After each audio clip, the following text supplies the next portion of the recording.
Hello guys, my name is Ralph Johnson and welcome to another week of Ralph Johnson Photography. Okay, what we're going to discuss this week is how to take this photo right here. Yep, this photo was taken at night naturally at Canon Plaza. Canon Plaza is a, I guess it's part of the Gateway Mall, which is downtown St. Louis. The Gateway Mall is like the Washington Mall with all the monuments and stuff like that. We have the Arch, we have the old courthouse, we have Canon Plaza, then we have the Peabody building, then the City Garden, and then the Courts building, and it keeps on going farther and farther and farther, all the way down to Union Station of just green spaces and stuff like that. But anyways, Canon Plaza is just a section of the Gateway Mall that is downtown St. Louis. And I took this photo as I'm showing you right now. If you notice the water's blurry and stuff like that, well, I'm going to tell you the story behind this photo first. I was down there shooting some B-roll with a friend of mine he shoots for Fox Sports Midwest, and I decided to go ahead and just go with him to shoot some B-roll and learn stuff, because I don't know everything, but I learn a lot when I'm with this guy. And anyways, there was a photographer down there trying to take a picture of the statue that you see and stuff like that, and he was having a very difficult time because people kept on walking in front of his photo and stuff like that, and I noticed and saw that, and I purposely didn't walk in front of his photo for this reason.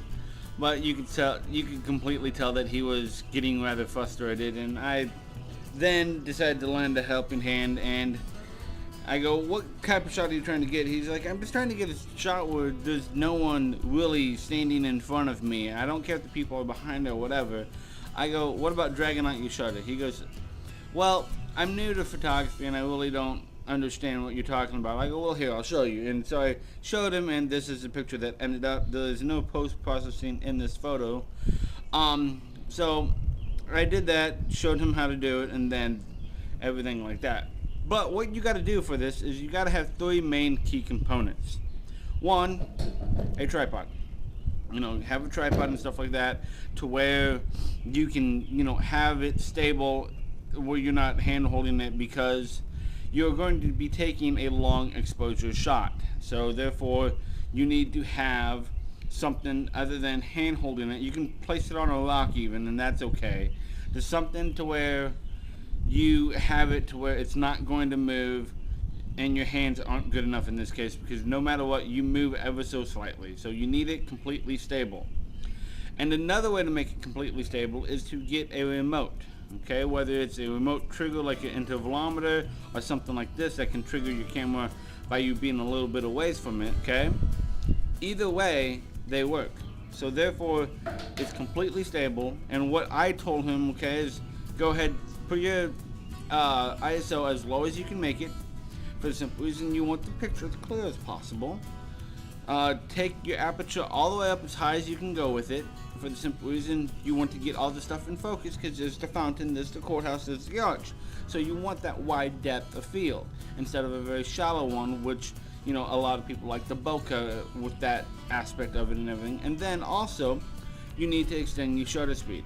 Now most cameras, well, cell phones and stuff like that don't really do this type of photography well, for the simple reason they can't extend their shutter.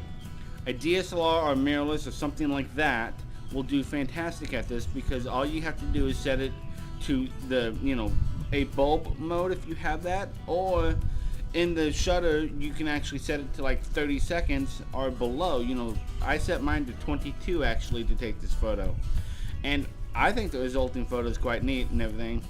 I probably will do some post-processing with it, but other than that, it's what it is, and I like it for how it looks. So anyways, until next week, I'll talk to you later. If you like this stuff that you see here, go ahead and hit that like button. If you really like it, hit that subscribe button. And if you want to see more of this stuff, I do have a whole playlist of all this information and everything, and it's in one of these little things here. Plus you can also hit any of the things and I'll send you the stuff. If you want to see the stuff that I use, well then go ahead, check the description below, and I'll have the links down there to where you can purchase them if you want to. Also, I am starting to sell merch. This isn't my merch, but I am starting to sell merch, so if you want to check that out, I'd be greatly appreciative. And other than that, peace out. Bye.